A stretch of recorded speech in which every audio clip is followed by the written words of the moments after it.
It's a rather cold one today, as you can tell from the clothes I'm wearing. Now, erasing history is something fundamental. Now, I woke up this morning and I thought, what am I going to do the video on today? And I thought, archives.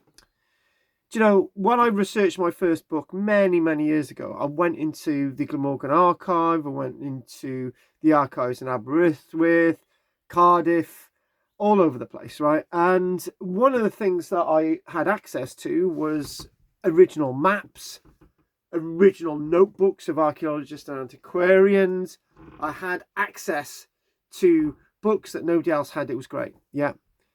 So unfortunately, the area of what I'm looking at today is that there was another chap called Brian Ketch. When he was doing his research for his book just not so many years ago, he was going to those similar archives, and all the newspapers that he'd once looked at, the physical newspapers, had been photocopied, and the original newspapers had been destroyed. And you think, and basically he couldn't get the information that he needed. Now, the problem is with scanning newspapers and putting them in is that detail is lost. So say, for example, there was a guy writing about an event in the readers column. Well, lots of these archives don't copy those things. What they do, they copy the things that they think might be relevant to people, and then those details are lost, even sort of adverts, you know. And then the argument is that we've got to get rid of these maps, and we've got to get rid of these newspapers and shoeboxfuls of notes from archaeologists and antiquarians because we don't have the storage space anymore. But one thing that occurs to me is this, right?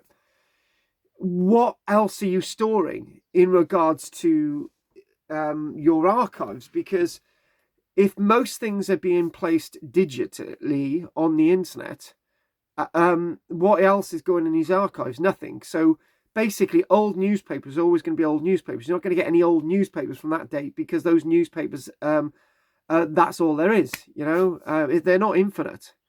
So the point is if you're trying to make space in your archives, you're not making space for anything because what is going in their place? So obviously you might be talking about old photographs and stuff, but the fact of the matter is that generally you're not having to make room for things that are being donated because most of it is digital, and most of it, do you see the point I'm making? So, and by we're actively erasing history but not allowing people to access the original sources of these documents. Do you know what? There's so much that's not on the internet that you can't research, but in these archives, the ones that still keep the original things, they are core documents. What do you think about that? Thank you very much for watching.